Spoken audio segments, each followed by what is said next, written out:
Tax slab को लेकर जो नगर वासियों के मन में कई तरह के सवाल हैं कि ये कई टैक्स जो अभी दर लागू किया गया है, कहीं ये ज़्यादा तो नहीं है, कहीं ये दूसरे नगर पंचायत से टैक्स दर ज़्यादा क्यों है। कई तरह के सवाल हैं और इन तमाम भ्रांतियों को दूर करने के लिए हमारे साथ देवभोग नगर पंचायत के सीएमओ दुष्यंत साहू जी हैं। हम उनसे चर्चा करेंगे और जो सच्चाई है वो जानना चाहेंगे। आपका सीजी पॉलिटी में बहुत बहुत स्वागत है। अच्छा, धन्यवाद आदित्य भाई।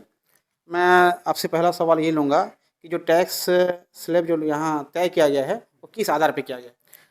टैक्स का स्लैब देखिए, छत्तीसगढ़ नगर पालिका अधिनियम के तहत जो है शासन ने अधिकार दिया है कि हर नगर पंचायत अपना अपना टैक्स स्लैब निर्धारण कर सकता है। ठीक है, तो चूँकि नगर पंचायत देवभोग एक नवगठित नगर पंचायत है, तो यहाँ भी कर निर्धारण मैं आया तो नहीं हुआ था, मैं ही आया ना, तो कर निर्धारण को निर्धारित किया, अध्यक्ष उपाध्यक्ष समस्त पार्षदगण उनके सामने रखा टैक्स स्लैब को, उस आधार पे यहाँ निर्धारण किया गया है। और अभी अनीता उपाध्याय मैडम जी और जो है भाई लोग आए थे, उन लोगों ने बोला कि दर निर्धारण कम किया जाए, तो उस आधार पे मैं अध्यक्ष उपाध्यक्ष सभी हमारे पार्षदगणों से चर्चा किया हूँ। आगामी परिषद की बैठक में हम सभी मिल के जो है इसका निर्णय लेंगे। नहीं, अभी जो टैक्स स्लैब जो निर्धारण किया गया है, जो दर निर्धारण किया गया है, क्या यह शासन के गाइडलाइन के अनुसार किया गया है? इसमें देखिए, शासन का गाइडलाइन है और परिषद का भी है, दोनों का है। ठीक है, तो इस आधार पे पूरा निर्धारित किया गया है। नहीं, जैसे परिषद की बैठक हुई, हमारे अध्यक्ष जी से चर्चा हुई है, उपाध्यक्ष से चर्चा हुई, जो परिषद की बैठक हुई यहाँ अध्यक्ष उपाध्यक्ष थे, पार्षदगण थे, वहाँ जो विधायक प्रतिनिधि थे, सांसद प्रतिनिधि थे, तो उनके द्वारा अध्यक्ष और उपाध्यक्ष को साफ तौर पे कहा गया है कि आपको वहाँ बोला गया कि सबसे न्यूनतम दर आप निर्धारित कीजिए। तो आपने जो अभी जो दर निर्धारित किया है, जो 18 या 20 जो भी है आपका दर निर्धारित, मैं उसके ऊपर देखना भी चाहता हूँ, तो वो दर आपने कहा कि ये सबसे न्यूनतम दर है, इस पर आप क्या कहना चाहेंगे? नहीं, यहाँ पे सबसे न्यूनतम दर वाली बात नहीं है। इसमें जो दर मैंने रखा उसमें पूरा राशि निकाल के दिखाया कि इतना रुपये होगा, सालाना पटाना पड़ेगा नागरिकों को। तो सभी पार्षदों ने जो है अपना रजामंदी दिया और ये सही होगा ऐसा करके बोले उन लोगों ने। कि रजामंदी देने के कारण भी वो बता रहे हैं कि आपने कहा कि ये सबसे न्यूनतम दर है, तब उन्होंने रजामंदी दी। नहीं, वैसा न्यूनतम दर वाली बात तो नहीं हुई थी, लेकिन फिर भी से ये इतने में इतना आएगा करके मैंने निकाल के बताया था सभी को, ऐसा है।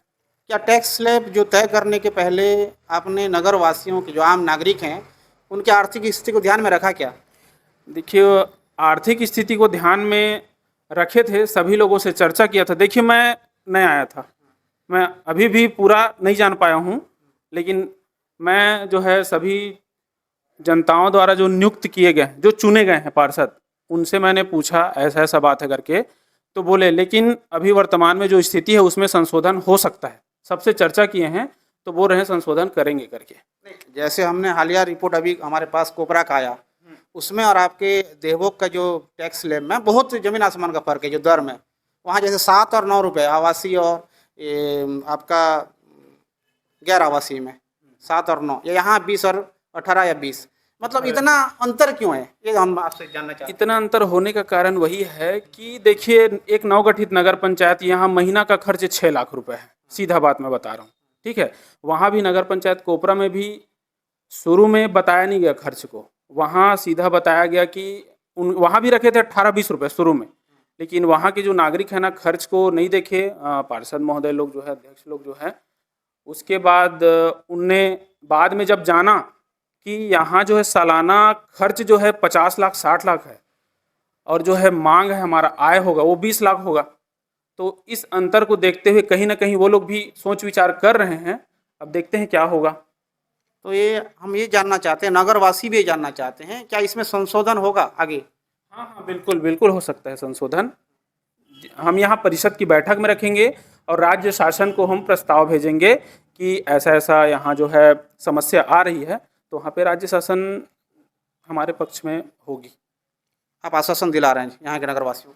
हाँ, नगरवासियों को मैं आश्वासन दिला रहा हूँ, मतलब वो तो राज्य शासन का काम है, हम पत्र भेजेंगे, पत्र भेजने का काम बिल्कुल मेरा है, मैं आश्वासन दिलाता हूँ। जैसे कोबरा में दर निर्धारित हो चुका है, टैक्स दर, तो क्या वो सेम दर यहाँ लागू होगा, मैं ये जानना चाहता हूँ। अब वो राज्य शासन के ऊपर है। अब हम लोग निर्णय लेंगे कि कोपरा के जैसे ही करना है, ऐसा मैं नहीं बोल सकता। हो भी सकता है, नहीं भी हो सकता है, लेकिन कम करने का हम यहाँ प्रस्ताव नहीं, सवाल इसलिए है क्योंकि नया नगर पंचायत, दोनों नया नगर पंचायत हैं। जब एक एक जगह वहाँ टैक्स दर निर्धारित हो चुका है, तो वो दर यहाँ क्यों नहीं, यहाँ अलग नहीं, क्यों? वैसा आप जो बोल रहे हैं ना, कोपरा का उदाहरण दे रहे हैं, वो बिल्कुल मैं बताना चाहूँगा कि जब नगर पंचायत तुमगांव बना था, गरियाबंद खुद बना था, तो उस समय टैक्स स्लैब 6-7 नहीं था, 15-16 ऐसा करके हर जगह अलग अलग था। तो मैं बताना चाहूँगा कि वही है, जितना कम हो सके हम करेंगे, अध्यक्ष, पार्षद और समस्त जो है जनप्रतिनिधि के सुझाव से। नगर वासियों का क्या संदेश रहेगा आपके, क्योंकि नगर वासियों के मन में तरह तरह के सवाल हैं, बहुत सारे भ्रांतियां हैं। मतलब इस टाइप का क्यों हो रहा है? मतलब कई जगह नगर पंचायत कई नगर पंचायत का जो टैक्स दर है, उन्होंने कई जगह का देखा है और यहाँ से बहुत ज़्यादा अलग है देवभोग का। तो इसको जो भ्रांतियाँ हैं, तो उनको क्या संदेश देना चाहेंगे, नगर वासियों से क्या कहना चाहेंगे आप?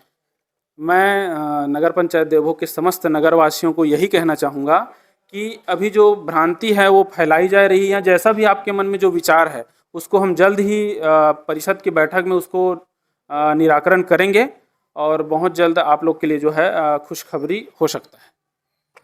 तो ये थे नगर पंचायत देवभोग के सीएमओ दुष्यंत साहू जी। और जो नगर पंचायत देवभोग के टैक्स स्लैब से जुड़े जो अहम सवाल हमारे तक कई हमारे नगरवासियों ने हमसे कहा भी था कि आप जाइए और जो सीएमओ हैं उनसे चर्चा कीजिए, और हमने भी कई तरह के अहम सवाल इनसे पूछे और इनका जवाब भी आया है। अगर आप अब भी आपको लगता है, आपके मन में कोई भ्रांतियां हैं, लगता है कि टैक्स यहाँ ज़्यादा है, और आपका जो राय हमारे लिए बहुत महत्वपूर्ण है, लेकिन इनका भी कहना है कि आगे संशोधन किया जाएगा और नगर वासियों के लिए बड़ी खुशखबरी होगी। Aditya Behera, CG public TV, Devbhog.